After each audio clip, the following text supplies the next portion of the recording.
I am sorry mister Gill. Bhujanga ने ध्रुव की आंखों में देखा तो उसे एहसास हो गया कि उसे क्या करना चाहिए। भुजंगा ने तुरंत आंखें नीचे करते हुए कहा, फिर वो निधि की ओर मुड़ के बोला, निधि, आज जो कुछ भी हुआ उसके लिए आई एम सॉरी। तुम लोगों ने मेरी कार को टक्कर मार दी, लेकिन मैंने तुमसे जो भी कहा मुझे वो नहीं कहना चाहिए था। मैं अपने बिहेवियर के लिए तुमसे माफी मांगना चाहता हूँ। हो सके तो मुझे माफ कर दो। आई एम सॉरी। इतना कहने के बाद भुजंगा ने अपने चेहरे पर एक जोरदार तमाचा मारा। निधि ने देखा उसकी आंखों में आंसू थे। वहां खड़े सभी लोगों के होश उड़ गए। भुजंगा और माफी, और तो और इस तरह से अपने गाल पर वो थप्पड़ मार रहा था। ये भुजंगा के लिए भी मुश्किल था। भुजंगा की आंखों में मजबूरी के आंसू थे। लग रहा था जैसे भुजंगा किसी चील के पंजे में फंसा हुआ चूहा हो, जिसके बचने का केवल एक ही तरीका है, मिस्टर गिल से माफी मांगना। इसलिए सभी हैरानी से ध्रुव की ओर देख रहे थे। ध्रुव ने भुजंगा की कौन सी नस दबा रखी थी जिसने भुजंगा को यहाँ आने पर मजबूर कर दिया था? ये इम्पॉसिबल था। भुजंगा अभी ध्रुव की तरफ से कोई रियायत पाना चाहता था, पर ध्रुव अभी भी सख्त चेहरे के साथ खड़ा था। माफी मांगने के बाद भुजंगा ने ध्रुव के पैरों की तरफ देखकर पूछा, मिस्टर गिल, क्या इतना काफी है? Is it okay now? Dhruv अभी भी थोड़ा नाखुश लग रहा था, पर निधि की माँ के लिए इतना काफी था। ध्रुव ने कुछ नहीं कहा, पर निधि की माँ ने तुरंत कह दिया, हाँ बिल्कुल। माँ के बोलने के बाद ध्रुव ने उनकी बात नहीं काटी और भुजंगा से कहा, गेट लॉस्ट। भुजंगा ने सिर हिलाया, घूमा और अपनी मुट्ठियां कसकर भींच कर चला गया। ध्रुव ने जिस बेरुखी से भुजंगा को बेइज्जत कर भगाया था, उसे देखकर निधि की माँ ध्रुव को देखकर चिल्लाई, ध्रुव, ये क्या तरीका है? क्या मतलब है तुम्हारा? तुम क्या जताना चाहते थे? माँ का ये रिएक्शन देखकर ध्रुव हैरान था। शाबाशी देना तो दूर, यहाँ तक तो भुजंगा को डांट कर भगाने पर भी डांट पड़ रही थी। ध्रुव ने माँ की तरफ देखकर पूछा, क्या मैंने फिर से कुछ गलत कर दिया? निधि की माँ इतनी नाराज थी कि उनसे सांस नहीं ली जा रही थी। वो हाँफते हुए बोली, क्या तुम्हें नहीं पता कि तुमने क्या गलत किया है? भुजंगा ने माफी मांग ली थी, तो फिर तुमने उसे दफा हो जाने के लिए क्यों कहा? क्या तुम्हें मैनर्स नहीं है? क्या तुम जानते भी नहीं हो कि भुजंगा कौन है? क्या तुम्हें लगता है कि तुम उसे ऑर्डर दे सकते हो? उसने माफी मांग ली थी तो क्या जरूरत थी उसकी इंसल्ट करने की? क्या तुम्हें पता नहीं है कि किसी ने गलती मान ली हो तो उसे एक चांस देना चाहिए? उनकी बात सुनकर ध्रुव सच में अपना सिर खुजला रहा था। निधि की माँ सच में कमाल की थी। अब उनको ध्रुव और बर्दाश्त नहीं कर पा रहा था। ध्रुव ने मुस्कुराते हुए पूछा, कैसा चांस देता? क्या मैं उसे तुम्हारे घर पर इनवाइट कर देता? आइए भुजंगा जी, आपने माफी मांग ली, अब आप निधि के साथ सो जाइए। ये निधि की माँ को आज सवेरे की तरह एक और थप्पड़ मारी है। कैसे चांस देता बताइए जरा। ध्रुव ने सच में निधि की माँ को धो डाला था। वो ध्रुव को गुस्से में घूर कर देख रही थी। वो इतने गुस्से में थी कि अगर उनका बस चलता तो ध्रुव का गला घोंट कर उसे मार डालती। तभी एक भारी आवाज सुनाई दी, तुम आंटी से तमीज से बात करो। किससे बात कर रहे हो, इस बात का ध्यान रखना। जय निधि की माँ के सपोर्ट में बोल रहा था। भुजंगा के सामने वो कुछ नहीं कर पाया था, पर अब भुजंगा के जाने के बाद वो आंटी की नजरों में पॉइंट स्कोर करने की कोशिश कर रहा था। चलो ठीक है, तुमने भुजंगा को माफी मांगने के लिए मजबूर कर दिया, पर तुम्हें निधि के फियांसे होने के कारण ये अच्छे से पता होना चाहिए कि इसका क्या असर पड़ेगा। तुम्हें क्या लगता है भुजंगा इसे भूल जाएगा? ये यूपी है, यहाँ हमारा कोई रुतबा है और यहाँ सभी बड़े लोग एक दूसरे को जानते हैं, और आज नहीं तो कल भुजंगा से हमारा पाला पड़ सकता है। इतना कहकर जय चुप हो गया तो ध्रुव ने मुस्कुरा कर पूछा, सॉरी, आई वाज रॉन्ग, और मैं भूल गया था कि ये यूपी है और तुम लोग रुतबे वाली फैमिली से हो। तुम बस मुझे ये बता दो कि तुमने भुजंगा को यहाँ कैसे बुलाया और अपने रुतबे को इस्तेमाल कर भुजंगा के सामने क्या किया? ध्रुव ने जय धवन की दुखती रग पर हाथ रख दिया था। जय कुछ कहता, पर तभी निधि ध्रुव के सामने आकर खड़ी हो गई। उसने जय धवन को नफरत के साथ देखकर कहा, जय, तुम इस समय वर्मा फैमिली के लॉन में खड़े हो। तुम्हें हमारी तरफ से ध्रुव से ऐसे बात करने का कोई अधिकार नहीं है। हाँ, अगर तुम इतनी ही पावरफुल फैमिली से थे तो बस इतना बताओ, तुम भुजंगा से कैसे निपटते? अभी तुमने क्या किया? जब भुजंगा ने माँ से इतनी बदतमीजी से बात की तब तो तुम चुप खड़े थे। इतना कहकर निधि ने ध्रुव का हाथ पकड़कर अपने कंधे पर रख लिया। निधि अकेली थी जो ध्रुव को धमका सकती थी, पर निधि के सामने कोई ध्रुव से इस तरह से बात करेगा तो निधि ढाल बनकर ध्रुव के आगे खड़ी हो गई थी। ध्रुव को ये देखकर बहुत अच्छा लग रहा था। जय ने निधि को जानबूझकर ध्रुव का हाथ अपने कंधे पर रखते देखा तो गुस्से में बोला, निधि, तुम कैसी बात कर रही हो? फिर जय धवन ने अपनी आवाज धीमे कर कहा, don't get fooled by this guy. Bhujanga यहाँ माफी मांगने के इरादे से नहीं आया था, और मुझे लगता है ध्रुव शायद किसी ऐसे इंसान को जानता है जिसे हम नहीं जानते। पर डोंट वरी, अभी काफी टाइम है। वो भुजंगा एक दिन तुम्हें अपना असली रंग जरूर दिखाएगा। पर निधि ने जय की धमकी का मजाक बनाते हुए कहा, हाँ मैं जानती हूँ, भुजंगा ने 1 साल पहले भी मुसीबत खड़ी की थी, वो इतनी जल्दी मानने वाला नहीं है। पर इससे तुम्हारा क्या लेना देना? उसके सामने तो तुम बुत बने खड़े थे। इतना कहकर निधि पलटी और ध्रुव को खींचकर अपने साथ ले जाने वाली थी, लेकिन ध्रुव 1 इंच भी नहीं हिला। वो मूर्ति की तरह जस का तस खड़ा था। निधि ने जब देखा कि ध्रुव को उसका ऐसे खींचना अच्छा नहीं लगा तो माफी मांगते हुए निधि ने कहा, चलो डिनर करते हैं। ध्रुव ने थोड़ी नाराजगी के साथ निधि से कहा। तुम यहाँ से जाना क्यों चाहती हो? ध्रुव ने उस जगह से हटने से मना कर दिया और अपनी जगह खड़ा रहा। जब निधि ने देखा कि ध्रुव सीरियस हो गया है तो वो भी वहीं रुक गई। निधि को ध्रुव पर प्यार आ रहा था। ध्रुव उनमें से नहीं है जो मामले को छोड़कर चला जाए। वो देखना चाहती थी कि ध्रुव क्या करने वाला है। जय ने जब ध्रुव का ये रूप देखा तो हैरान था, पर अभी भी उसे लगता था कि ध्रुव की हैसियत उसके बराबर में खड़े होने की नहीं थी। साथ ही उसे लगा कि शायद ध्रुव अंडरवर्ल्ड से जुड़े कुछ लोगों को जानता है। ध्रुव, ऐसा नहीं है कि मैं तुम्हें कम मांगता हूँ या तुम्हें अपने बराबर नहीं समझता हूँ। बात सिर्फ ये है कि हम लोग बराबरी के लेवल पर नहीं है। बहुत बड़ा गैप है तुम्हारे और हमारे बीच। मैं जानता हूँ कि तुमने वर्मा फैमिली की बहुत बड़ी मदद की है। हालांकि भुजंगा को जानना कोई बड़ी बात नहीं है, पर तुमने भुजंगा को नाराज कर दिया है और वो बदला जरूर लेगा। ध्रुव शायद अंडरवर्ल्ड से जुड़ा है, ये सोचकर जय धवन अपनी आवाज में एक्स्ट्रा सॉफ्टनेस के साथ बोला। जय धवन ने क्या कहा वो तो ध्रुव ने सुना नहीं, पर उसकी एक बात ध्रुव को पसंद नहीं आई। जय ने कहा था, बहुत बड़ा गैप है तुम्हारे और हमारे बीच। ये सुनकर ध्रुव को लगा कि चीजें और भी ज्यादा दिलचस्प होने वाली हैं। ध्रुव ने जय की इस बात को रिपीट करते हुए जय से पूछा, तो फिर हमारे बीच क्या फर्क है? जय धवन ने मुस्कुराते हुए कहा, मैं तुम्हें एक एग्जाम्पल देता हूँ।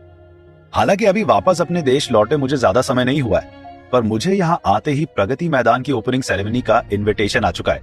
बेशक तुम अभी नहीं समझ सकते हो, पर फिर भी ये एक बात ही तुम्हारे और मेरे स्टेटस के अंतर को बताने के लिए काफी है। जय की ये बात सुनकर निधि की माँ की आंखों में चमक आ गई।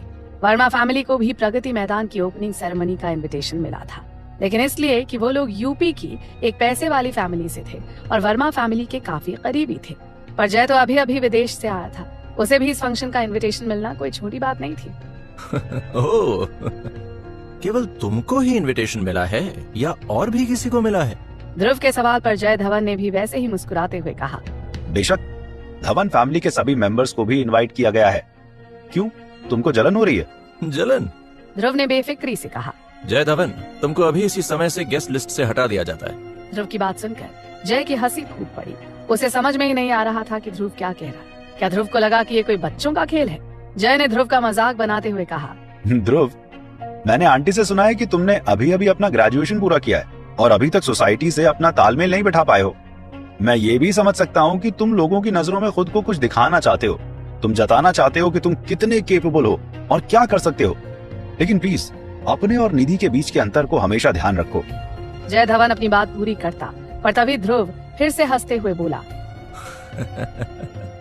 जय, तुम्हें जानकर बुरा लगेगा कि धवन फैमिली के सभी लोगों का इनविटेशन भी कैंसिल कर दिया गया है। जय ध्रुव से काफी अच्छे से बात कर रहा था, पर ध्रुव उसे जरा भी इज्जत नहीं दे रहा था, तो जय खुद को संभाल नहीं पाया। उसने गुस्से में चिल्लाते हुए कहा, ये क्या बकवास लगा रखी है? मैं तुमसे इतनी शराफत से बात कर रहा हूँ और तुम, अगर तुम ऐसे ही बकवास करते रहे तो मैं तुम्हारे साथ इतना पोलाइट नहीं रह पाऊंगा। ध्रुव ने उसके गुस्से को पूरी तरह इग्नोर करते हुए फिर से कहा, अब पूरी धवन फैमिली को ही गेस्ट लिस्ट से हटा दिया गया है। जय ध्रुव को बेवकूफ समझकर हंस पड़ा। यार निधि, ये क्या नमूना पकड़ लाई? इसे तो म्यूजियम में सजा कर रख देना चाहिए। जय ने पहले भी लोगों को शेखी बखारते हुए देखा था, पर उसने कभी किसी को ध्रुव की तरह डींगे हाँकते नहीं देखा था। फिर जय ने ध्रुव की तरफ देखकर कहा, ध्रुव, तुमको क्या लगता है कि कौन हो तुम? तुम इस ओपनिंग सेरेमनी को कंट्रोल करोगे? कैसे करोगे बताओ? किसे इनविटेशन मिलेगा, किसका कैंसिल होगा, ये तुम कैसे बता सकते हो? जय धवन ध्रुव को ऐसे देख रहा था जैसे किसी कचरे को देख रहा हो, पर ध्रुव ने उसे जरा भी इज्जत नहीं दी और सख्त आवाज में बोला, आई एम सॉरी टू से जय, लेकिन मैं सच में इसे कंट्रोल कर सकता हूँ। जल्दी ही तुम्हें भी पता चल जाएगा कि भुजंगा मेरे सामने कायरों की तरह क्यों बिहेव कर रहा था। ध्रुव की आवाज में कॉन्फिडेंस साफ दिख रहा था, जिसे देखकर जय धवन की मुस्कान कुछ ढीली पड़ गई, पर उसने फिर भी खुद को संभालते हुए निधि की तरफ देखकर कहा, निधि, तुमने इसे देखा है ना कमाल? जय की बात खत्म होने से पहले ही उसका फोन बजने लगा। जय ने फोन उठाया तो देखा आरती कॉल कर रही थी। जय जानता था कि आरती की जैन फैमिली ही इस ओपनिंग सेरेमनी को होस्ट कर रही थी। वो ये भी जानता था कि आरती और निधि भले ही दोस्त हों, पर दोनों के बीच अच्छे रिश्ते नहीं थे।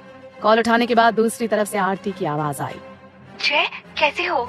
मुझे अभी मैकलिस्टर क्लब से एक नोटिस मिला है। आई एम सॉरी बट तुम्हारा नाम ओपनिंग सेरेमनी की गेस्ट लिस्ट से हटा दिया गया है। बात करते वक्त आरती काफी खुश लग रही थी।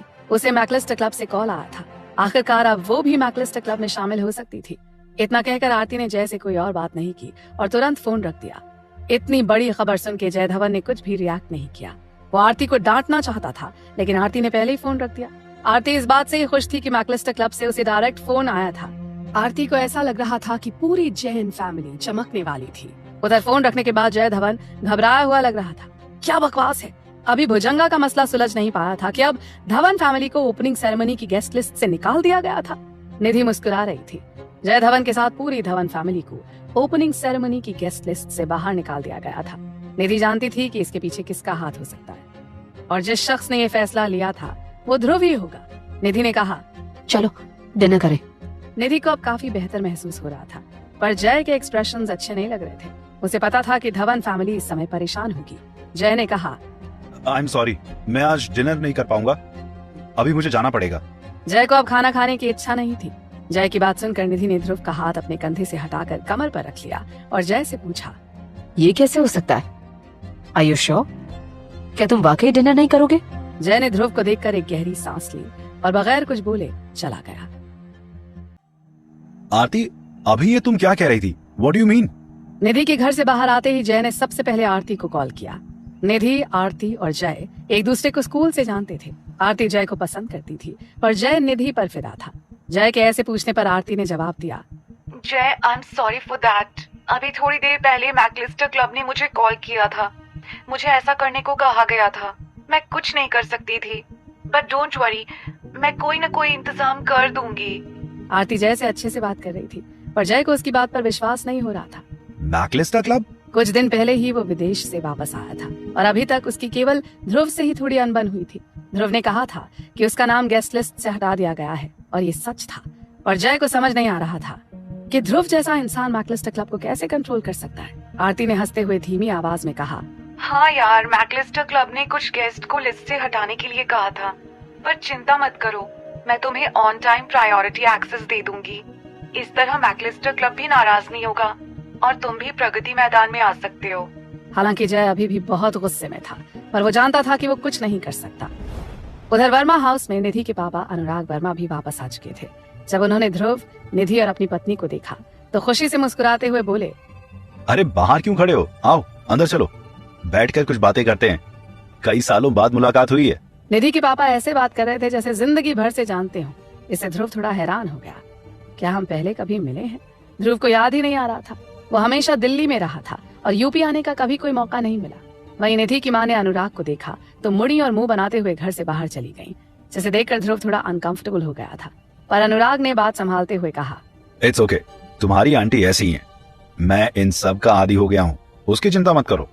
इसके बाद निधि के पापा अनुराग ध्रुव के ग्रैंड वेलकम में लग गए। काफी देर तक दोनों ड्रिंक करते हुए बातें करते रहे। रात को करीब 11 बजे डिनर के बाद अनुराग ने ध्रुव को रात घर पर ही रुकने के लिए कहा। अनुराग ने इतनी फोर्सफुली कहा था कि ध्रुव मना नहीं कर पाया और उनके घर पर ही रुकने को तैयार हो गया। थोड़ी देर बाद ध्रुव को वॉशरूम जाने की जरूरत महसूस हुई। मिस्टर वर्मा, मैं आपका वॉशरूम इस्तेमाल कर सकता हूँ? मिस्टर वर्मा बहुत पोलाइटली ध्रुव को वॉशरूम तक छोड़ कर आए और आकर निधि से बोले, निधि, ध्रुव आज रात तुम्हारे कमरे में ही रुकेगा। अनुराग के कहने के तरीके में रिक्वेस्ट से ज्यादा ऑर्डर था। निधि ने अपने पापा के मुंह से ऐसी बात सुनी तो हैरानी से पापा की तरफ देखकर कहा, पापा ये आप क्या कह रहे हो? अनुराग के पास इस बारे में बातचीत की कोई गुंजाइश नहीं थी। उन्होंने फिर से जोर देकर कहा, तुम और ध्रुव एक साथ रुकोगे? निधि ने ये जब सुना तो वो लगभग बेहोश ही होने वाली थी। उसे ध्रुव के साथ रात बितानी पड़ेगी। निधि की शक्ल पे 12 बज रहे थे। पापा ने आगे कहा, वो तुम्हारा होने वाला पति है, क्या परेशानी है? अनुराग के चेहरे पर बेहद सीरियसनेस थी। निधि को उनकी बात सुनकर गुस्सा आ रहा था। उसने गुस्से में कहा, बिल्कुल नहीं। पर पापा कुछ सुनने के मूड में नहीं थे। उन्होंने थोड़े गुस्से के साथ कहा, ये मेरा अंतिम फैसला है। अनुराग की बातें सुनकर निधि लगभग रो पड़ी। उसके पापा तो ऐसे नहीं थे। पर क्यों पापा? चाहे निधि की पढ़ाई हो, उसकी कंपनी हो या उसकी पर्सनल लाइफ, निधि के पापा ने हमेशा अपनी लड़की की भावनाओं का ख्याल रखा। लेकिन आज उनके लहजे में हल्का सा बदलाव आ गया था। जहाँ तक ध्रुव की बात है, भले ही निधि बेहद खूबसूरत थी, लेकिन ध्रुव को उसमें कोई दिलचस्पी नहीं थी। तब तक ध्रुव भी आ गया तो निधि के पापा अनुराग ने ध्रुव से कहा, ध्रुव, तुम ऊपर वाले कमरे में सो सकते हो। ध्रुव के पास ऊपर जाने के अलावा कोई चारा नहीं था। ध्रुव के ऊपर जाने के बाद अनुराग ने निधि को समझाते हुए कहा, तुमको सारी जिंदगी उसके साथ रहना है, मैं और तुम्हारे दादा की यही इच्छा है कि तुम अब जल्दी से जल्दी शादी कर लो। वैसे मैं तुम्हें यह बताना चाहता हूँ कि बेहतर होगा कि तुम वर्मा फैमिली के बिजनेस से दूर रहो। हम उसे देख लेंगे, तुम अपनी शादी पर ध्यान दो। जब तुम्हारे बच्चे हो जाएंगे तो हम इस बारे में आगे बात करेंगे। अनुराग के पापा यानी निधि के दादाजी ने ध्रुव से निधि की शादी पर जोर दिया था। वो ज्योतिष के जानकार थे और उन्होंने कुछ भविष्यवाणी की थी, इसलिए निधि के पापा उसे इस तरह से फोर्स कर रहे थे। वहीं निधि को विश्वास नहीं हो रहा था कि उसके पापा ऐसी बात भी बोलेंगे। पापा, अभी निधि कुछ कहती तब तक पापा अपने आप ये कहकर चल दिए। बातचीत का कोई मतलब नहीं है। वैसे मैं और तुम्हारी माँ आज रात बाहर जा रहे हैं। मैं तुम्हारी माँ को इस बारे में बता दूंगा और ये मत सोचना कि तुम्हारी माँ इसमें तुम्हारी मदद करेगी। उसके बाद अनुराग सीधे बाहर निकल गए और दरवाजे पर ताला लगा दिया। एक पापा अपनी लड़की के साथ ऐसा कैसे कर सकता है? निधि ने कभी ये उम्मीद नहीं की थी। इससे कोई फर्क नहीं पड़ता कि ध्रुव कौन था। क्या उसके भाग्य में ध्रुव से शादी ही लिखी है? पूरे बंगले में केवल ध्रुव और निधि ही बचे थे। थोड़ी देर बाद ध्रुव सीढ़ियों से उतरकर नीचे आ गया और निधि से पूछा, क्या मैं पहले नहा लूं? बगैर नहाए मुझे नींद नहीं आती। पर निधि गुस्से में थी। उसने ध्रुव को डांटते हुए कहा, इसके बारे में सोचना भी मत। दोनों बाप बेटी के बीच क्या बात हुई थी? ध्रुव इससे पूरी तरह से बेखबर था। निधि की बात सुनकर उसने हैरानी से पूछा, मैं क्या सोच रहा हूँ? मुझे क्या नहीं सोचना है? निधि ने ध्रुव को घूर कर देखा और गुस्से में कहा, किसी भी चीज के बारे में मत सोचना और आज रात तुम यहाँ सोफे पर सोओगे। आज की रात निधि की रात की नींद हराम होना तय थी। निधि घबरा भी रही थी और परेशान भी थी। करीब रात 12 बजे तक दोनों ऐसी फालतू की लड़ाइयां करते रहे। अंत में ध्रुव बाथरूम में जाने लगा तो निधि ने एक टी शर्ट और ट्राउजर्स देते हुए कहा, नहाकर तुम बगल वाले कमरे में सो सकते हो। ध्रुव ने कपड़े लेते हुए मजाक में कहा। अब तुम मुझसे ये मत कहना कि तुम मुझ में इंटरेस्टेड हो। ध्रुव की बात पर निधि को हंसी आ गई। उसने एक तरफ मुड़कर ध्रुव को पोज देते हुए कहा, और तुम मुझसे ये मत कहना कि तुम इंटरेस्टेड नहीं हो। फिर थोड़ा गुस्सा दिखाते हुए कहा, अगर तुमने मुझे छूने की हिम्मत की तो मैं तुम्हें यही खत्म कर दूंगी। ध्रुव ने कंधे उचकाए और नहाने चला गया। जब वो शावर से बाहर आया तो उसने पाया कि निधि अभी भी लिविंग रूम में बैठी थी। टीवी चालू था पर निधि सो चुकी थी। ध्रुव निधि के पास गया और उसने एक कंफर्टर से उसे ढक दिया। निधि गहरी नींद में सो रही थी। ध्रुव ने धीरे से टीवी बंद कर दिया। थोड़ी देर बाद निधि गहरी नींद में सो गई। न जाने कितनी देर बाद निधि की नींद टूटी तो उसने देखा कि ध्रुव उसके बगल वाले सोफे पर बैठा था। उसे नींद नहीं आ रही थी। तुम अभी तक सोए क्यों नहीं? निधि ने अपने शरीर के चारों ओर कंफर्टर लपेट कर ध्रुव से पूछा। ध्रुव ने जवाब दिया, कुछ ऐसा है जो मुझे सोने नहीं दे रहा है। मुझे उससे डील करना ही पड़ेगा। निधि ने उस पर एक नजर डाली और कहा, तुम भी कुछ करने की सोचते हो? कमाल है। जब वो दोनों रियल एस्टेट में थे तो निधि ने भी उसे देखा था। ध्रुव रोज या तो इंटरनेट ब्राउज करता था या गेम खेलता था। उसके पास करने को कुछ नहीं था। निधि उसका मजाक बनाती जा रही थी। ध्रुव ने निधि को नजरअंदाज कर दिया। निधि ने जब देखा कि ध्रुव मजाक का जवाब नहीं दे रहा तो चुप हो गई। थोड़ी देर दोनों के बीच चुप्पी छाई रही। निधि ने समय देखा तो उसे लगा कि बहुत देर हो चुकी थी। हालांकि जागने के बाद उसका सोने का मन नहीं हो रहा था। उसने ध्रुव की ओर देखकर पूछा, तुम्हें क्या हो गया? कुछ बोलते क्यों नहीं? जवाब में ध्रुव छेड़ते हुए बोला, मैं सोच रहा हूँ कि इस मुसीबत को टालकर कोई फायदा नहीं। जो कल करना है उसे आज ही कर लिया जाए। एक ना एक दिन तो हमसे डील करना ही होगा। चलो पहले तुम अपने कपड़े उतारो। ध्रुव की बात सुनकर निधि ने उसे डांटते हुए कहा, गेट लॉस्ट इडियट। ध्रुव ने फिर कहा, तो फिर हम लोग क्या करें? निधि ने मुस्कुराकर बात बदलते हुए कहा, मैं जानना चाहती हूँ कि तुमने मेरे दादाजी को कैसे बचाया। निधि का सवाल सुनकर ध्रुव हैरान था। क्या? निधि ने कहा, मेरे पापा ने मुझसे कहा मुझे तुमसे शादी करनी चाहिए क्योंकि तुमने मेरे दादाजी को बचाया था। ये सुनकर ध्रुव और भी हैरान हो गया। आज पहली बार वो निधि के पापा अनुराग से मिला था और उसे पता ही नहीं था कि निधि के दादा कौन है। ध्रुव भला उनको कैसे देख सकता था? उसे बचाना तो बहुत दूर की बात थी। ध्रुव ने पूछा, तुम्हारे दादा कौन है? ध्रुव के चेहरे पर सच्चाई थी जिससे निधि और भी ज्यादा हैरान थी। क्या ध्रुव सच में मेरे दादाजी को नहीं जानता? निधि के दादा काफी मशहूर थे।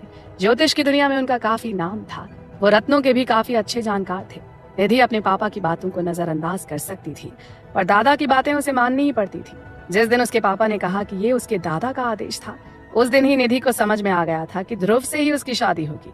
ध्रुव भी उठकर बैठ गया। उसे भी जानना था कि आखिर माजरा क्या है। ध्रुव ने निधि से पूछा, वैसे दादाजी के बारे में न बताओ तो कम से कम ये तो बता दो कि तुम्हारे पापा ने क्या बताया था। निधि ने भौहें चढ़ाते हुए थोड़ी नाराजगी में कहा, ध्रुव अब प्लीज ये ड्रामा बंद करो। तुम ऐसे इंसान तो नहीं लगते जो झिझक के साथ पैसे ले लेता हो।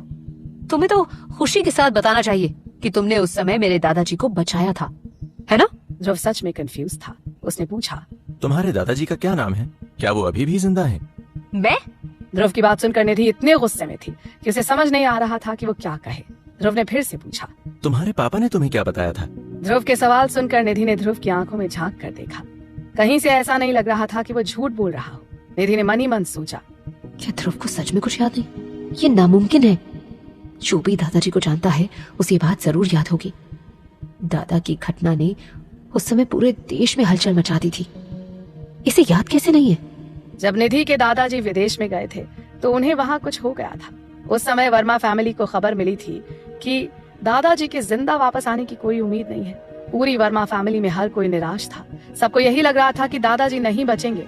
हालांकि 2 महीने बाद निधि के दादा ने घर पर फोन करके कहा कि वो अभी भी जिंदा हैं और बिल्कुल भले चंगे हैं। निधि को अच्छे से याद था कि दादाजी की आवाज सुनने के बाद उसके पापा अनुराग कैसे बिलख बिलख के रोने लगे थे। ये चमत्कार कैसे हुआ? इस सवाल के जवाब में दादाजी ने अनुराग को केवल एक बात बताई थी कि उन्हें बचाने वाले शख्स का नाम ध्रुव था। उस लड़के की आइडेंटिटी बहुत अलग है और वर्मा फैमिली को ध्रुव से नजदीकियां बढ़ानी चाहिए। दादाजी की बात सुनकर पापा समझ गए थे कि निधि की शादी ध्रुव से करनी है। सारी कहानी सुनने के बाद ध्रुव ने सीरियस होते हुए कहा, अब मेरी समझ में आ गई। तुम्हारी फैमिली को अच्छे से पता है कि लोगों को बेवकूफ कैसे बनाया जाता है। तुम्हारे दादा विदेश में थे, लेकिन मैं आज पहली बार दिल्ली से बाहर निकला हूँ। अगर वो लोग तुम्हारी शादी मुझसे कराना चाहते हैं तो उन्हें इतनी जल्दी की क्या जरूरत है? ये सुनकर निधि को गुस्सा आ गया। वो तुरंत सोफे से उठकर बैठ गई और बोली, तुम्हें बेवकूफ कौन बनाएगा? ध्रुव, थोड़ी अक्ल की बात किया करो। हम लोग तुम्हें बेवकूफ क्यों बनाएंगे?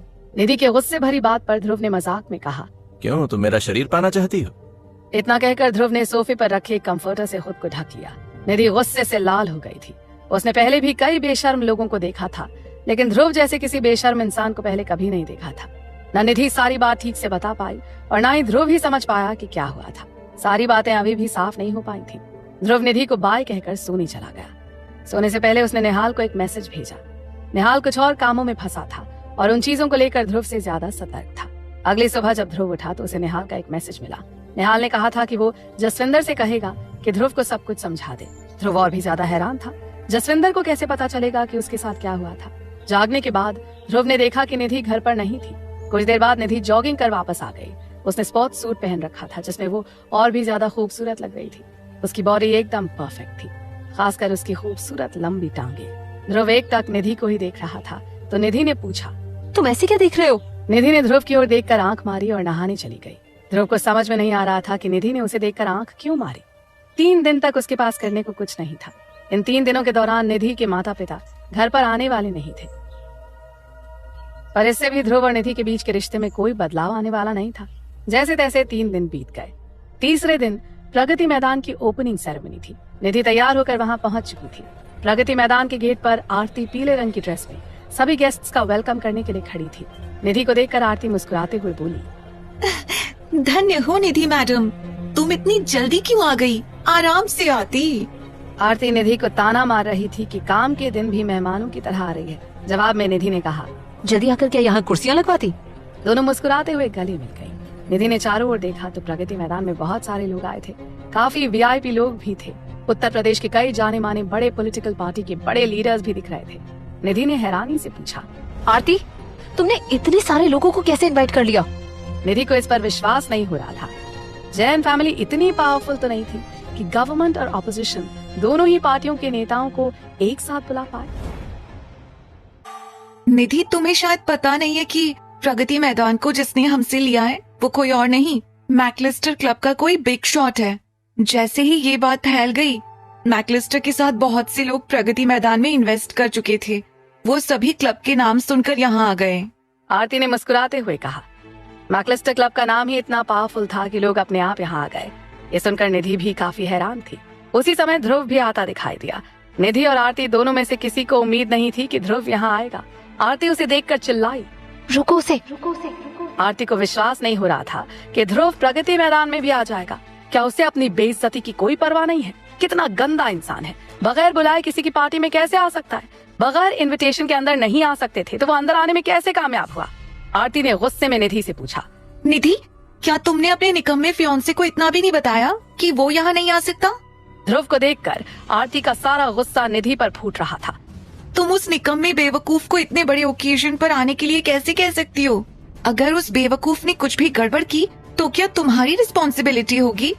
निधि ने ध्रुव को आने के लिए नहीं कहा था और ना ही ध्रुव निधि के साथ आया था। निधि ने आरती को समझाते हुए कहा, आरती, तुमने शायद देखा नहीं कि वो इनविटेशन कार्ड दिखाकर अंदर गया है। उसे इनविटेशन कार्ड किसने दिया? अगर कुछ हुआ भी तो इसका मुझसे कोई लेना देना नहीं है। निधि की बात से आरती को याद आया कि ध्रुव के पास इनविटेशन कार्ड था। उसने अपनी गलती मानते हुए कहा, ओके, मैं अभी उसे बाहर निकलवाती हूँ। इतना कहकर आरती मुस्कुरा दी।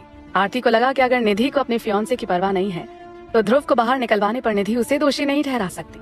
आज प्रगति मैदान में इतने सारे रिपोर्टर्स और बड़े लोग आए हैं। आरती को सोचकर खुशी हो रही थी कि जब वो ध्रुव को सबके सामने बेइज्जत करेगी तो कितना मजा आएगा।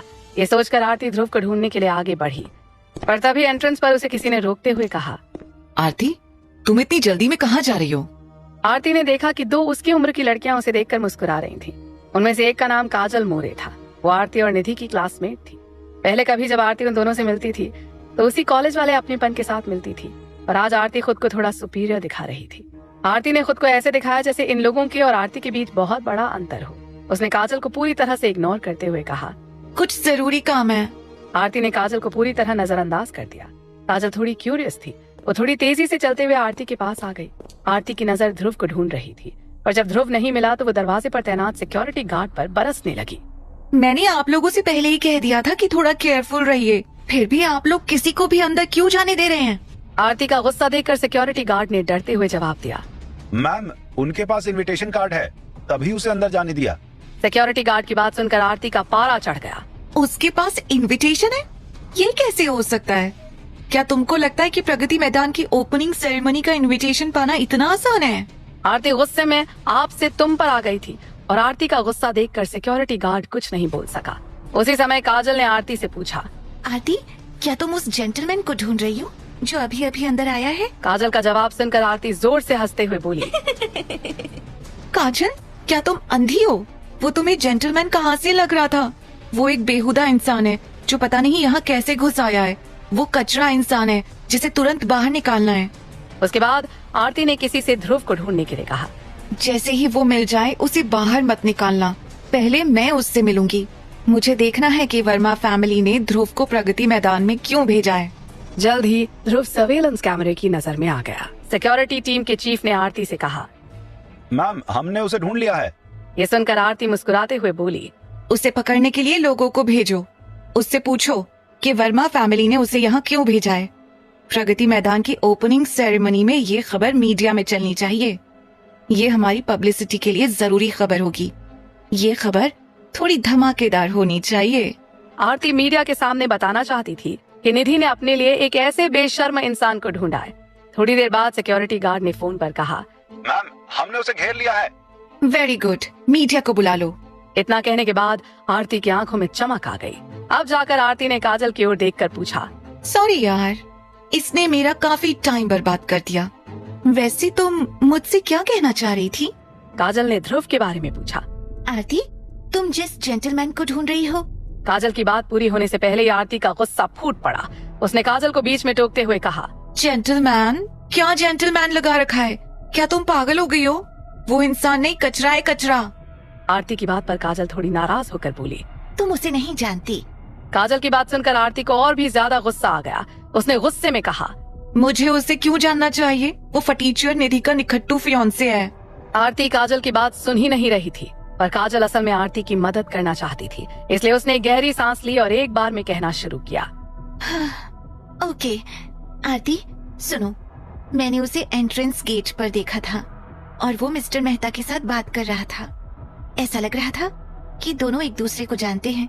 मैंने उसके पास तुम्हारा इनविटेशन कार्ड भी देखा।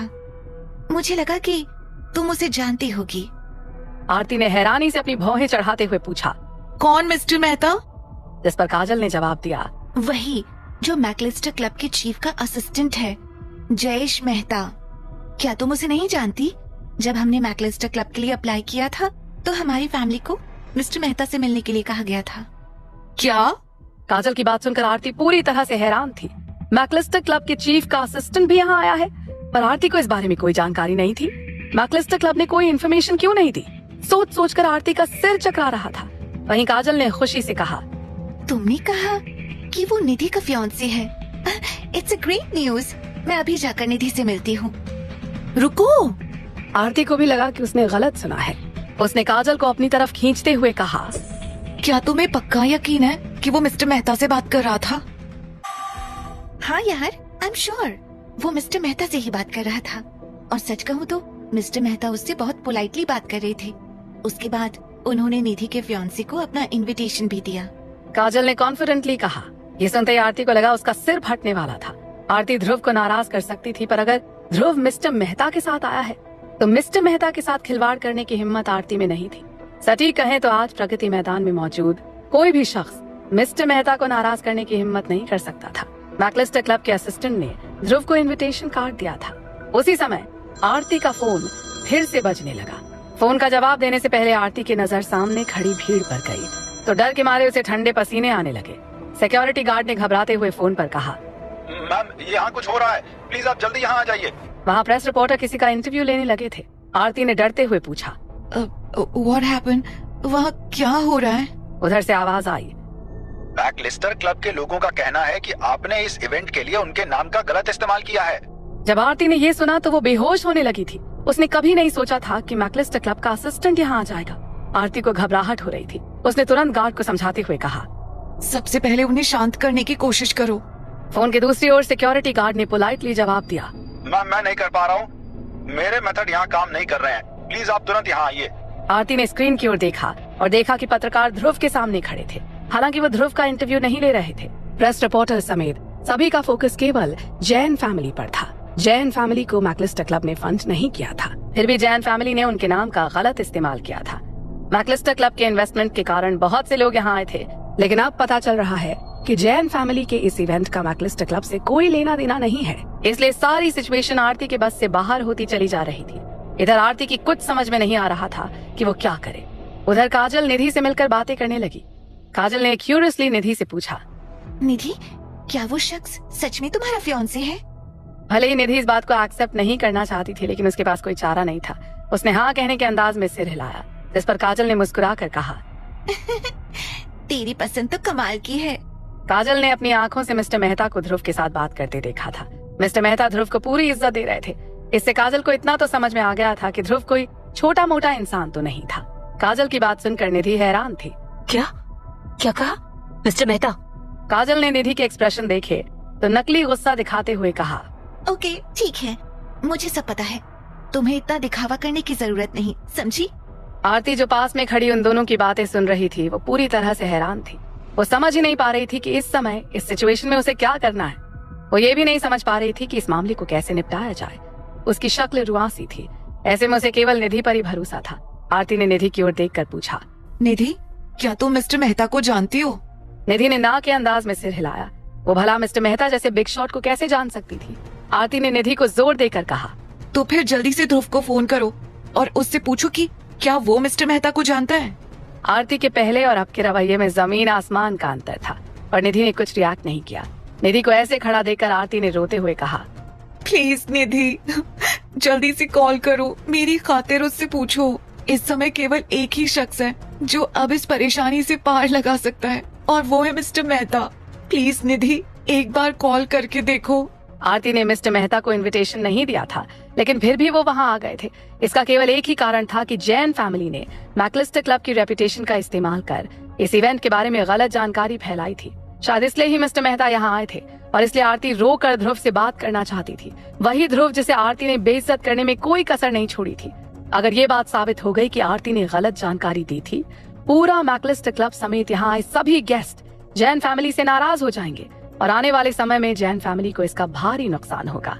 हालांकि निधि ध्रुव से बात नहीं करना चाहती थी और आरती को रोता देख उसने फोन निकालते हुए कहा, मैं उसे केवल तुम्हारे लिए कॉल कर रही हूँ। उसे मनाना तुम्हारा काम है। वो माने न माने, मैं उसे फोर्स नहीं करूंगी। पर बात करने के बाद भी निधि हैरान थी, क्योंकि ध्रुव ने कहा कि वो मिस्टर मेहता को बहुत अच्छे से जानता था। इतना सुनकर आरती ने निधि के हाथ से फोन लेकर कहा, ध्रुव, मैं आरती बोल रही हूँ। क्या तुम मुझे पहचान रहे हो? ध्रुव प्लीज, क्या तुम मेरी तरफ से मिस्टर मेहता से ये कह सकते हो कि हम लोग अभी इसी समय तुरंत मैकलिस्टर क्लब का नाम अपने प्रमोशन से हटा देंगे?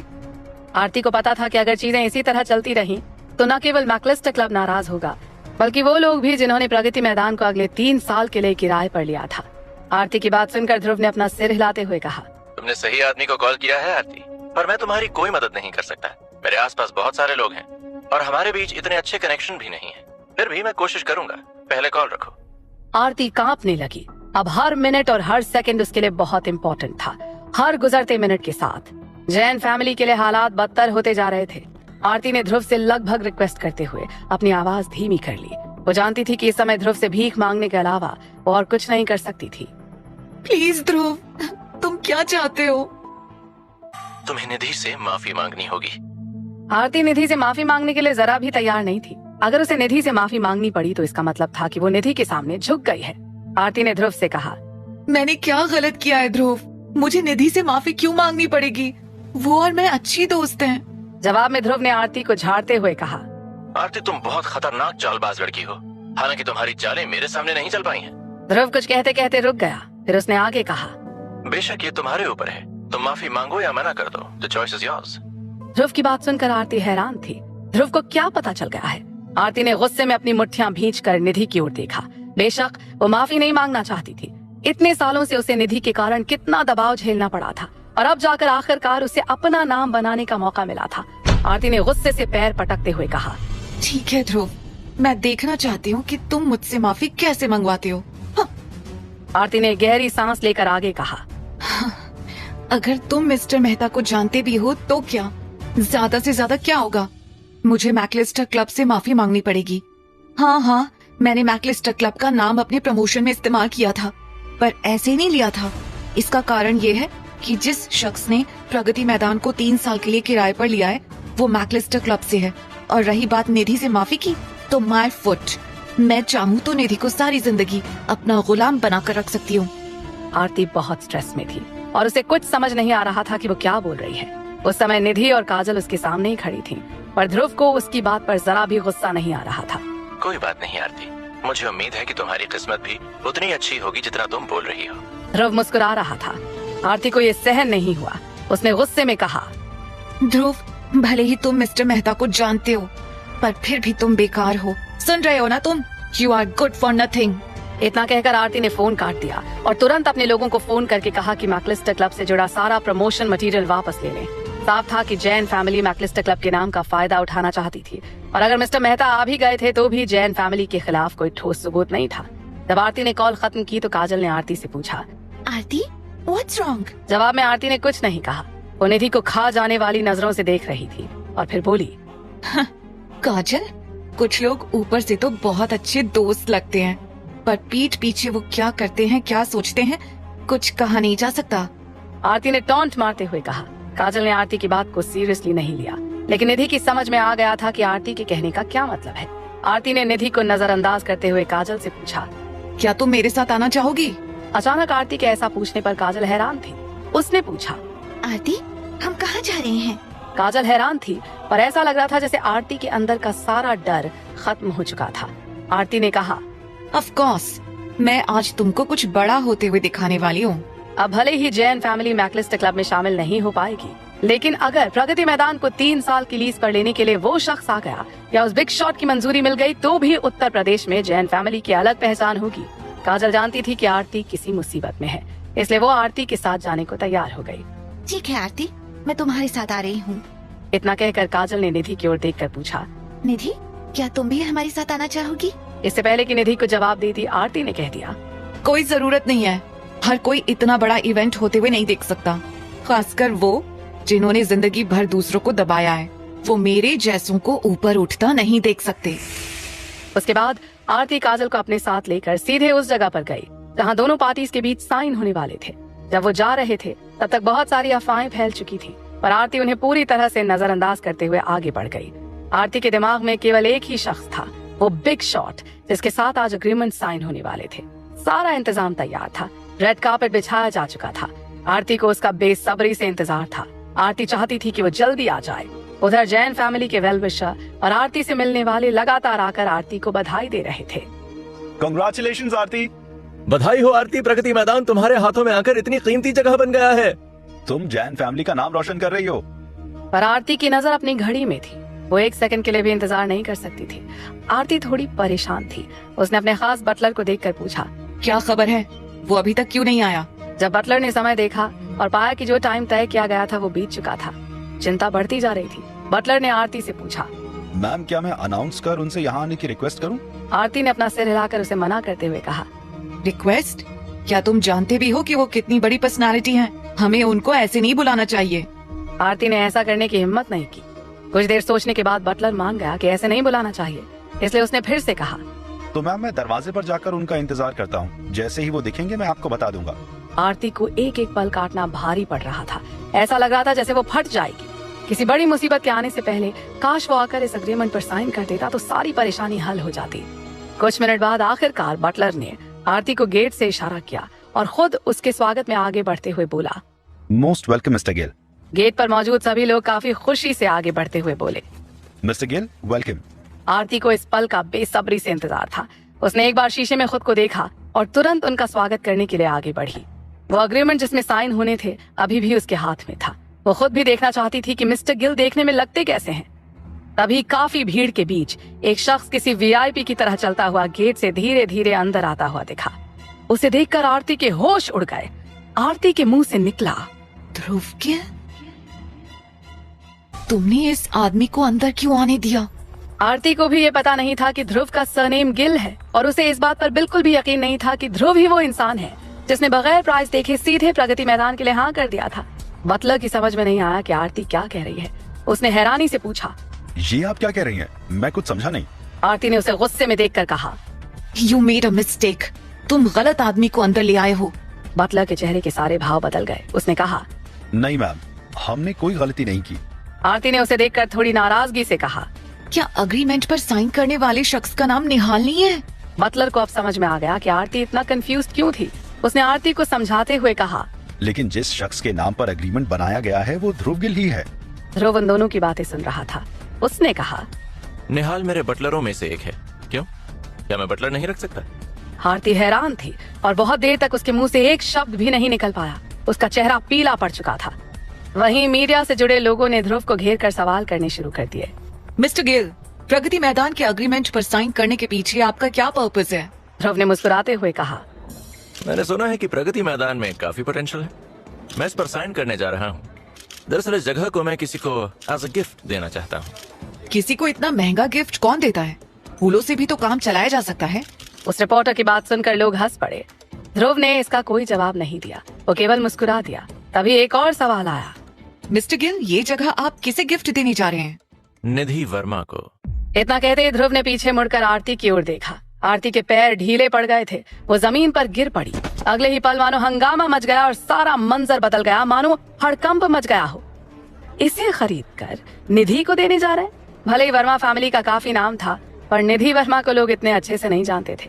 आज ध्रुव के मुंह से निधि का नाम सुनकर पूरे उत्तर प्रदेश में उसका नाम फेमस हो गया था। तभी एक फीमेल रिपोर्टर ने कहा, सच कहूँ तो mister Gill, I am so jealous. एक लड़की के लिए आप इतना पैसा खर्च कर रहे हैं। ध्रुव सिर्फ मुस्कुरा दिया। वहीं आरती पीछे खड़ी ये सब देख रही थी। ये सब उसके लिए बहुत सरप्राइजिंग था। वो आज के दिन के लिए कब से तैयारी कर रही थी और उसने निधि के सामने दिखावा भी किया। उसने निधि को यहाँ बुलाया ही इसलिए था ताकि वो अपना अचीवमेंट निधि को दिखा सके। पर अब सारे पासे पलट गए थे। सर्कमस्टांसेस इस तरह से मोड़ लेंगे ये सोचकर ही आरती हैरान थी। उसने ध्रुव की ओर देखा। आज ध्रुव को देखने के उसके नजरिए में जबरदस्त बदलाव आ गया था। अब उसकी नजरों में ध्रुव हारा हुआ नहीं बल्कि आसमान का सबसे चमकता हुआ तारा लग रहा था। आरती बेहद परेशान थी, लेकिन उसके पास कोई ऑप्शन नहीं था। पूरे शहर को पता था कि जैन फैमिली प्रगति मैदान के एग्रीमेंट पर साइन कराने जा रही थी। आज के आरती के फॉल्स प्रमोशन आज के कारण जैन फैमिली की रेपुटेशन पहले ही जा चुकी थी। अगर एग्रीमेंट पर साइन नहीं हो पाए तो जैन फैमिली की इज्जत पूरी तरह बर्बाद हो जाएगी। आरती के पास मुस्कुराकर ध्रुव को इज्जत के साथ साइन करने के लिए मनाने के अलावा और कोई चारा नहीं था। उसने अपना पेन निकाला और ध्रुव से कहा, मिस्टर गिल, प्रगति मैदान में आज आपके साथ इस एग्रीमेंट को करना मेरे लिए इज्जत की बात है। मैं आपसे आज तक के अपने बिहेवियर के लिए माफी मांगती हूँ। आरती ने उसे पेन देते हुए कहा, मैं अपनी सभी गलतियों के लिए आपसे माफी मांगती हूँ और सजा के तौर पर आपकी किसी भी रिक्वेस्ट के लिए तैयार हूँ। आरती चाहती थी कि किसी और ट्विस्ट के आने से पहले इस एग्रीमेंट पर साइन हो जाए, पर आरती ने ध्यान दिया कि ध्रुव ने अभी तक पेन पर हाथ भी नहीं लगाया था। आसपास मौजूद सभी रिपोर्टर्स उन्हें ही देख रहे थे, जिससे आरती और भी ज्यादा शर्मिंदा हो रही थी। इसलिए उसने ध्रुव से कहा, मिस्टर गिल, प्लीज यहाँ पर साइन करें। मैं आपकी किसी भी रिक्वेस्ट के लिए तैयार हूँ। आरती ध्रुव की किसी भी रिक्वेस्ट के लिए तैयार थी। आरती से पहले ये शब्द ध्रुव ने कई लड़कियों के मुंह से सुने थे। ध्रुव इन बातों का मतलब अच्छे से जानता था। ध्रुव निधि को गिफ्ट के तौर पर प्रगति मैदान को 3 साल के लिए लेने जा रहा था। इसे देखकर कई लड़कियां आहें भर रही थीं। वो कई लोगों के लिए प्रिंस चार्मिंग से कम नहीं था। आज आरती को एहसास हो गया था कि उसके और निधि के बीच बहुत बड़ा अंतर था। आरती ध्रुव का जवाब सुनना चाहती थी, तो ध्रुव ने हाथ खड़े करते हुए कहा, साइन तो मैं कर दूं, पर इस जगह की होने वाली ओनर अभी तक नहीं आई है, इसलिए मैं इस एग्रीमेंट पर साइन नहीं कर सकता। इतना कहकर ध्रुव ने अपना पेन नीचे रख दिया। आरती का चेहरा बहुत पीला पड़ गया था। वो मुश्किल से सांस ले पा रही थी। 3 साल का किराया अब तक प्रगति मैदान में लगे सभी एक्सपेंसेस को कवर करने के लिए काफी था। इसलिए आरती ने अपनी सारी सेल्फ रिस्पेक्ट को एक तरफ रखते हुए अपने बटलर से कहा, जाओ निधि को स्टेज पर इनवाइट करो, जाओ। निधि को बुलाने में आरती बिल्कुल भी हिचकिचाई नहीं थी। न चाहते हुए भी उसे ऐसा करना पड़ रहा था। उसके बगल में खड़ा बटलर आरती को अच्छे से जानता था, इसलिए उसने झिझकते हुए आरती की तरफ देखा। आरती ने उसे देखकर कहा, क्यों, तुमको समझ में नहीं आ रहा है? जाकर निधि को स्टेज पर लेकर आओ। बटलर आरती की आंखों के इशारों को समझकर बोला, यस मैम, अंडरस्टूड। बटलर जाने ही वाला था कि आरती ने उसे रोकते हुए कहा, अब तुम रुको। फिर आरती ने काजल की तरफ देखकर मुस्कुराते हुए कहा, काजल, क्या तुम मेरी तरफ से निधि को यहाँ आने का इनविटेशन दे सकती हो? काजल इतनी देर से ध्रुव को ही देख रही थी, पर आरती के कहने पर ऐसा लगा जैसे वो होश में आई हो। उसने आरती को देखकर कहा, ओके, मैं निधि को फोन करती हूँ। पर इस जगह पर मोबाइल सिग्नल बहुत कमजोर थे, इसलिए काजल को ही जाना पड़ा। वो निधि को ढूंढने गई और लगभग 20 मिनट के बाद वापस आई। उसे आता देखकर आरती ने पूछा, निधि कहाँ है? काजल ने कंधे उचकाते हुए कहा, मुझे वो कहीं नहीं मिली। आरती ने गंदी सी शक्ल बनाकर काजल से कहा, तुम ये जानबूझकर तो नहीं कर रही हो ना? काजल दिल की साफ थी, सभी जानते थे, आरती भी। फिर भी आरती ने उसे ऐसा कहा तो काजल थोड़ी नाराज हो गई, पर फिर भी उसने आरती से पोलाइटली कहा, सच में यार, मैंने उसे हर जगह ढूंढा पर वो कहीं नहीं मिली। अब निधि को ढूंढने के लिए आरती को ही जाना पड़ा। वो सभी से माफी मांगते हुए निधि को ढूंढने चल दी, पर बहुत ढूंढने के बाद भी निधि नहीं मिली, न ही उसका फोन लग रहा था। एक बार कॉल गई भी तो निधि ने कॉल नहीं उठाई। आरती मन ही मन निधि को गालियां बकने लगी। अब क्या करेंगे? काजल भी निधि को ढूंढ रही थी। उसने जब देखा कि आरती निराश होकर खड़ी है तो पूछा। आरती ने ही निधि को बेमतलब के टॉन्ट मारे थे।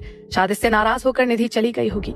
आरती ने गुस्से में अपने दांत पीस लिए। वो जानती थी कि पार्टी में बहुत सारे लोग आए थे जो उसे इस तरह बेवकूफ बनते देखना चाहते थे, लेकिन वो कुछ नहीं कर पा रही थी।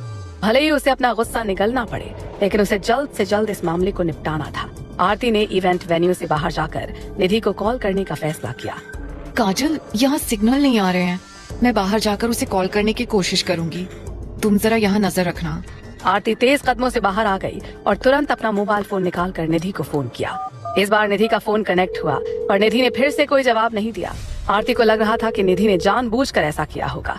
निधि के बिना ध्रुव अग्रीमेंट पर साइन नहीं करना चाहता था और आरती इसके बारे में कुछ नहीं कर सकती थी। ये सब सोचकर आरती घबरा रही थी।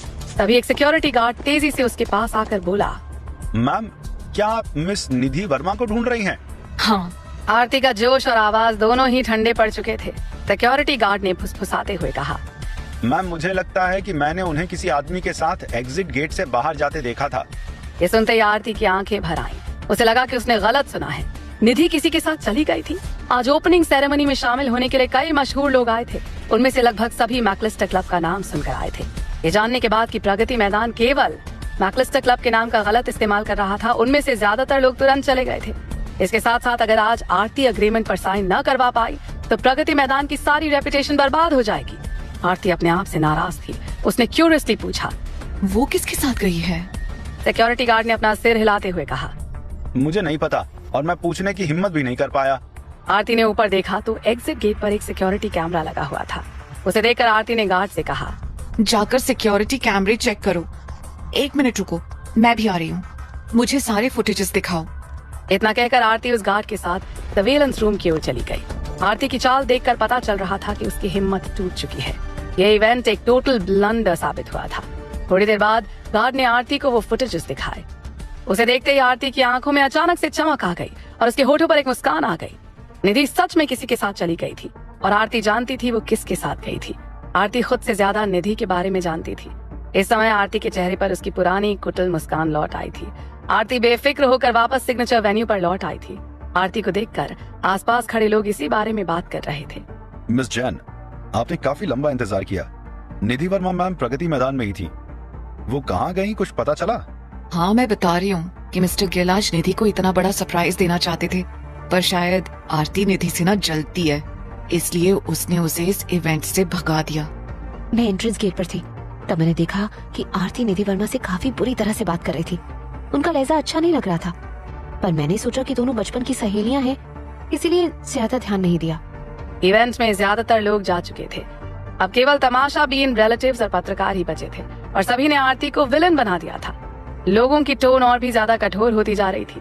उनके बीच से गुजरते वक्त आरती जबरदस्ती मुस्कुराने की कोशिश कर रही थी। आरती को उम्मीद ही नहीं थी कि ध्रुव इतना पैसे वाला होगा, और आरती जानती थी कि आज न चाहते हुए भी ध्रुव को अग्रीमेंट पर साइन करना ही पड़ेगा।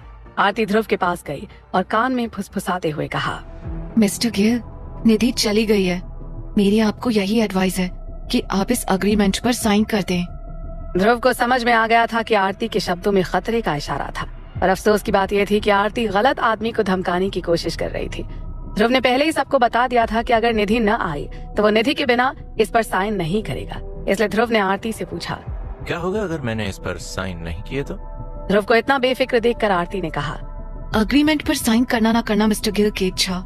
हालांकि ऐसे बहुत से लोग हैं जो हमारे साथ इस अग्रीमेंट पर साइन करना चाहते हैं। बेशक आपके साथ अग्रीमेंट पर साइन करना हमारे लिए सम्मान की बात थी, लेकिन अगर मिस्टर गिल, ध्रुव गिल मेरे लिए मुश्किलें खड़ी करना चाहते हैं तो मैं उन्हें साफ कर दूं कि मैं इतनी जल्दी हार मानने वालों में से नहीं हूँ। कहते कहते अचानक आरती की आंखों में गुस्सा उभर आया। उसके शब्दों में अचानक से ताकत सी आ गई थी। ध्रुव को उससे कोई डर नहीं था, वो केवल देखना चाहता था कि आरती क्या कर सकती थी। ऐसा क्या था आरती के पास जिस पर वो इतना इतरा रही थी? इसलिए ध्रुव ने आरती को छेड़ते हुए कहा, मैं देखना चाहता हूँ कि तुम कितनी सख्त हो। मेरे पास भले ही अभी कुछ न हो, पर अगर मुझे जरूरत पड़ी तो मैं अभी भी ऑयल फील्ड खरीद सकता हूँ। ध्रुव की बात सुनकर आरती ठहाका मारकर हंस पड़ी। उसे लगा कि ध्रुव सच में डींगे हाँकना जानता है, पर आरती मुद्दे से भटकना नहीं चाहती थी, इसलिए आरती ने ध्रुव का मजाक बनाते हुए कहा, in that case I am sorry Dhruv, मैं बस तुम्हें एक आखिरी मौका दूंगी। ध्रुव आरती के बिहेवियर में आए सीधे बदलाव को देखकर हैरान था। उसके बात करने का ढंग और टोन दोनों ही बदल गए थे। ध्रुव ने अपना पेन नीचे रखते हुए कहा, मुझे तुम्हारे आखिरी मौके और सॉरी की कोई जरूरत नहीं। मुझे बस ये बताओ, तुम क्या चाहती हो? आरती ने कर्वी स्माइल के साथ कहा, मैं तुम्हें दिखाऊंगी जो मैंने अभी सर्विलांस रूम में देखा। इतना कहकर आरती ने वीडियो ऑन कर ध्रुव को सौंपते हुए कहा, लो ध्रुव, इसे जरा गौर से देखो। उस वीडियो क्लिप में साफ देखा जा सकता था कि निधि प्रगति मैदान में अकेली घूम रही थी। वो गुमसुम लग रही थी, लेकिन अचानक लगा जैसे उसने किसी को देख लिया था। मॉनिटर से उस शख्स की पीठ देखकर निधि उसका पीछा करने लगी। काफी देर के बाद निधि आखिरकार उस आदमी तक पहुंच गई। निधि बहुत एक्साइटेड लग रही थी। उसने अपना मोबाइल फोन निकाला और देखकर ऐसा लग रहा था जैसे निधि उस आदमी का कॉन्टैक्ट नंबर मांग रही हो। फिर प्रगति मैदान के बाहर के कैमरे में दिख रहा था कि निधि उस आदमी की कार में बैठकर उसके साथ चली गई। ये नजारा देखकर ध्रुव भी हैरान रह गया था। ध्रुव और निधि पति पत्नी नहीं थे। ध्रुव को निधि की पर्सनल लाइफ की ज्यादा परवाह भी नहीं थी। फिर भी ध्रुव को हैरत हो रही थी। उसने पहले कभी निधि को ऐसी पहल करते नहीं देखा था। तभी आरती ने ध्रुव को फिर से पेन देते हुए कहा, ध्रुव, अगर प्रगति मैदान में लोगों और मीडिया को पता चला कि जिसे तुम प्रगति मैदान गिफ्ट में देना चाहते थे वो लड़की अग्रीमेंट पर साइन करते समय किसी दूसरे आदमी के साथ चली गई है, तो I am afraid you will lose face Dhruv. तुम्हारी कितनी बेइज्जती होगी, सोचो, है ना? लो, यहाँ साइन करो। क्या तुम मुझे धमकी दे रही हो? आई एम सॉरी आरती, तुम्हारी धमकी मुझ पर असर नहीं करेगी। निधि के आने या जाने से मुझे कोई फर्क नहीं पड़ता। मैंने तुमसे कहा था ना, तुम्हारी धमकियां मुझ पर असर नहीं करती हैं। इतना कहकर ध्रुव ने पेन फेंक दिया। आरती को उम्मीद नहीं थी कि ध्रुव इस तरह से पेन फेंक देगा। उसने जो भी कहा ध्रुव को उससे कोई डर नहीं लग रहा था। ये आरती के लिए हैरानी की बात थी। जिस वक्त पेन नीचे गिरा, आरती की नजर उस पर ही थी। आसपास के सभी रिपोर्टर्स इस सीन को देखकर हैरान थे। उन्हें पता था कि यही आज की ब्रेकिंग न्यूज होने वाली है। आरती ने ध्रुव को डराने के लिए फिर से कहा, ध्रुव, सब लोग देख रहे हैं। मैं आज एक बार बेइज्जत हो चुकी हूँ, इसलिए मैं फिर से बेइज्जत होने से नहीं डरती। जहाँ तक तुम्हारी बात है, तुम्हें समझना चाहिए कि सब लोग तुम्हें बेवकूफ समझेंगे। आरती की बात पर ध्रुव ने अपनी भौहें चढ़ाकर सीरियस होते हुए पूछा, ओह आई सी, सच में? आरती ने मुस्कुराते हुए कहा, हाँ सच में। निधि किसी दूसरे मर्द के साथ डेट पर गई थी। ध्रुव गिल की मंगेतर किसी पराये मर्द के साथ रफू चक्कर हो गई है। इतना कहकर आरती जोर से हंसती। आरती ध्रुव को उकसाना चाह रही थी। ध्रुव को निधि के चले जाने की उम्मीद नहीं थी। यहाँ आने से पहले वो निधि को प्रगति मैदान गिफ्ट देने के बारे में सोच कर आया था। यहाँ आने से पहले ही ध्रुव को लगने लगा था कि प्रगति मैदान उसकी कंपनियों की मीटिंग करने के लिए सूटेबल नहीं था। इसके अलावा ध्रुव को जानकारी मिली थी कि जैन फैमिली के लोगों ने जानबूझकर एक बेईमान कॉन्ट्रैक्टर को हाइप देने की कोशिश की थी। इसलिए ध्रुव के लिए इस जगह को कॉन्फ्रेंस हॉल के रूप में इस्तेमाल करना नामुमकिन था। इसलिए ध्रुव इसे निधि को गिफ्ट देने के बारे में सोच कर आया था। आरती ने देखा कि ध्रुव को कोई फर्क नहीं पड़ रहा है तो उसे बहुत गुस्सा आ रहा था। इसलिए आरती ने कहा, ठीक है, अगर ऐसा है तो हमें अब एक दूसरे को इज्जत देने या एक दूसरे को बचाने की कोई जरूरत नहीं है। आरती का गुस्सा फूट रहा था। उसकी आवाज में खराश आने लगी थी। जब से उसे पता चला था कि ध्रुव इस जगह को लेने जा रहा है, तब से वो अपने सीने में जलन महसूस कर रही थी और अब उसका सारा गुस्सा फूटने ही वाला था। वहीं रिपोर्टर्स के बीच कानाफूसी शुरू हो गई थी। उसके कहने का क्या मतलब है? मुझे लगता है कि अब वो अपनी गलतियों को छुपा नहीं पाएंगी। जैन फैमिली में शराफत नाम की कोई चीज नहीं है। शायद उसे लगता है कि प्रगति मैदान अभी भी उतना ही वैल्यूएबल है। लोग ध्रुव के पक्ष में खड़े लग रहे थे। बहुत सी कंपनियां यहाँ जो आई थी वो भी ध्रुव के बारे में जानना चाहती थी और उससे उसका बिजनेस कार्ड मांग रही थी। वो लोग ऐसे इंसान से दोस्ती करने को तैयार थे, भले ही इसके लिए उन्हें कितने भी पैसे खर्च करने पड़े। आरती ने ध्रुव की ओर देखा तो उसे अब थोड़ी घबराहट होने लगी थी। आरती ने जब देखा कि प्रगति मैदान में आने वाली ज्यादातर कंपनियां ध्रुव से मिलने यहाँ आई हैं, तो उसने कहा, ध्रुव बस रुको और देखो मैं क्या करती हूँ। इतना कहकर आरती स्टेज पर चढ़ गई। उसने माइक्रोफोन उठाया और कुछ कह नहीं जा रही थी। इसका मतलब था कि वो कुछ अनाउंस करने जा रही थी, इसलिए सभी लोग शांत हो गए थे। वहीं काजल ध्रुव के बगल में खड़ी थी। उसने ध्रुव की तरफ देखकर पूछा, तुम निधि को कितने समय से जानते हो? वैसे ध्रुव इस तरह के सवालों का जवाब देना पसंद नहीं करता था और उसको काजल की आंखें बहुत ईमानदार लग रही थी, तो उसने कहा, ज्यादा नहीं, बस यही कोई आधे महीने से। काजल को हैरानी हो रही थी कि उसने आधे महीने में ही सगाई भी कर ली। इसलिए काजल ने फिर कहा, आई एम श्योर तुम वीडियो में देख रहे इंसान को नहीं जानते होगे। क्या तुम जानते हो? जवाब में ध्रुव ने टालते हुए कहा, क्या कोई परेशानी है? काजल को लगा कि वो कुछ ज्यादा ही सस्पेंस क्रिएट कर रही है, इसलिए काजल ने सीधे मतलब की बात की। नहीं, ऐसा कुछ नहीं। ये महज एक इत्तेफाक है कि वो अचानक वापस आ गया। निधि को ऐसे नहीं जाना चाहिए था। वो ऐसे मौके पर किसी के साथ कैसे जा सकती है? भले ही वो उसका सीनियर हो, फिर भी निधि को ऐसा नहीं करना चाहिए था। काजल के शब्दों से ध्रुव को साफ समझ में आ रहा था कि निधि के साथ उस शख्स का कोई खास रिश्ता था। काजल ने अपनी बात पूरी करने के बाद ध्रुव को इशारा किया कि आरती उससे बदला लेने का मौका ढूंढ रही थी, इसलिए काजल ने ध्रुव से कहा, तुमको थोड़ा संभल कर रहना होगा। आरती गुस्से में लग रही है। ध्रुव ने मुस्कुराते हुए कहा, चिंता मत करो, वो कुछ भी ऐसा वैसा करने की हिम्मत नहीं करेगी। काजल हैरान थी। वो आरती को बहुत लंबे समय से जानती थी, लेकिन उसने कभी किसी को इतने यकीन से कहते नहीं सुना था। जिस यकीन से ध्रुव कह रहा था, लग रहा था कि वो आरती को बहुत अच्छे से जान गया है। आरती ने माइक्रोफोन उठा लिया था। वो कुछ कहने जा रही थी कि तभी दो लोग बाहर